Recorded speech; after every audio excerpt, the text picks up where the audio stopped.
This is the Hidden Killers podcast with Tony Brueski, featuring retired FBI Special Agent Jennifer Coffindaffer. Trial is well underway in James Crumbly's case. James Crumbly, the father of Ethan Crumbley, the Oxford High School shooter who took the lives of four of his classmates, rather. His wife, Jen Crumbly, already convicted on this in the 4 counts of involuntary manslaughter. Are we going to see the same thing here with James? That's the question. Jennifer Coffindaffer, retired FBI Special Agent, joining us. I'm going to just throw that one out to you right there. Is this going to be just a repeat of the same thing we saw with Jen? I think it is. I think we're going to have the same result. Although I find very interesting in this case, Tony, is the makeup of the jury.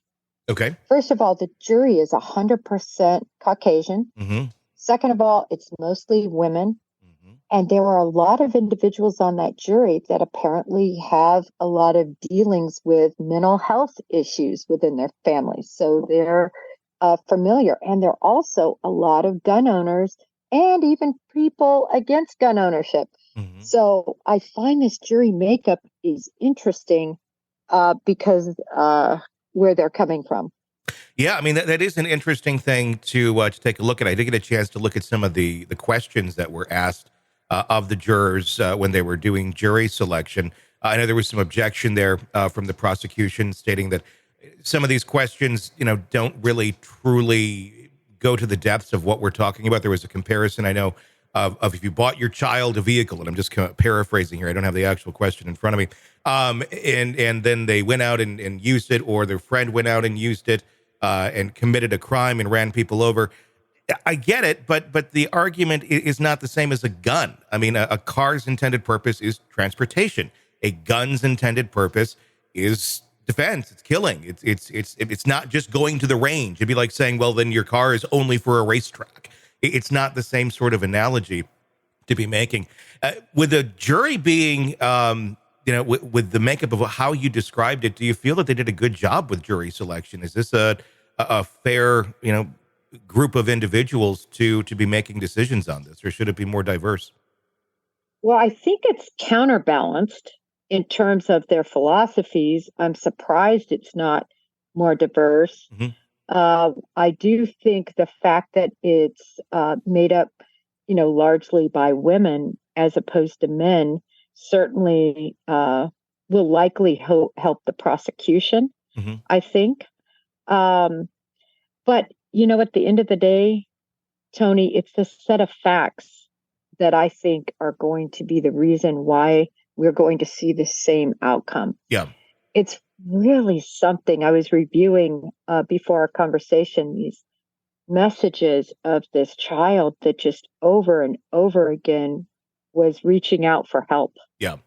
One of the messages, and I'm paraphrasing, but he's talking to his buddy, who, by the way, his buddy was very quickly removed and had to move, which was, I think, one of the reasons, the impetuses for this action by Crumbley for mental health issues. Mm-hmm. He was removed and put into, for mental health issues. So I'm just saying that these friends, I think, probably related on some levels of what they were suffering and going through. But in one of these messages, he says, I tried to talk to my dad about this, and, he gave me some pills and told me to suck it up. Yeah. And my mom laughed.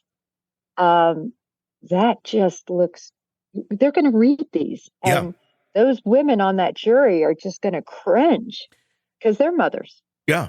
It's chilling. I mean, it's chilling to say that to your child who is literally begging you for help.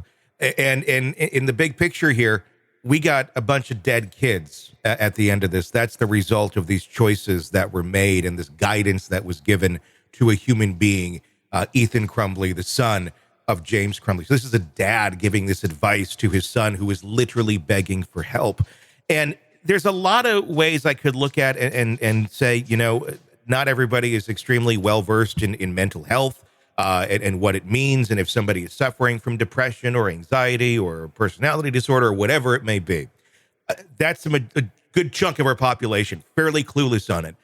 But you would reasonably expect, even if you are not very well versed in it, even if you don't believe in taking pills, even if you don't believe in therapy, whatever it may be, if your child is asking for help and making illustrations of killing his classmates, I don't know in any way, shape, or form how a reasonable response would not be to try and get that kid help in some way, shape, or form.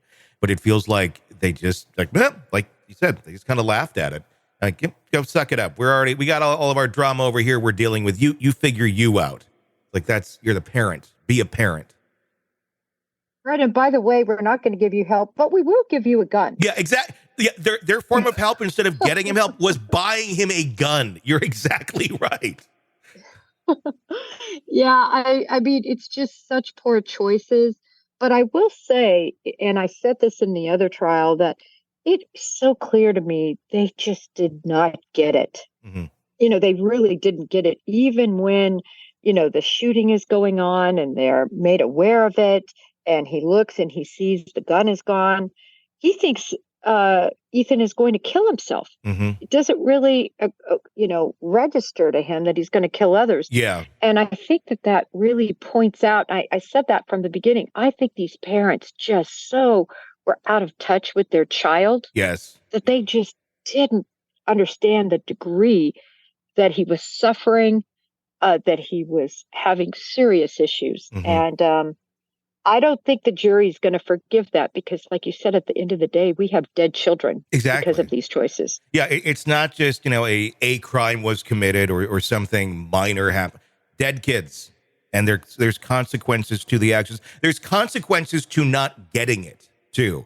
I think that's kind of the angle they may be going on as well. He was sad. He was depressed. He lost his job. He's just trying to make ends meet, doing DoorDash. And in a lot of ways, he was.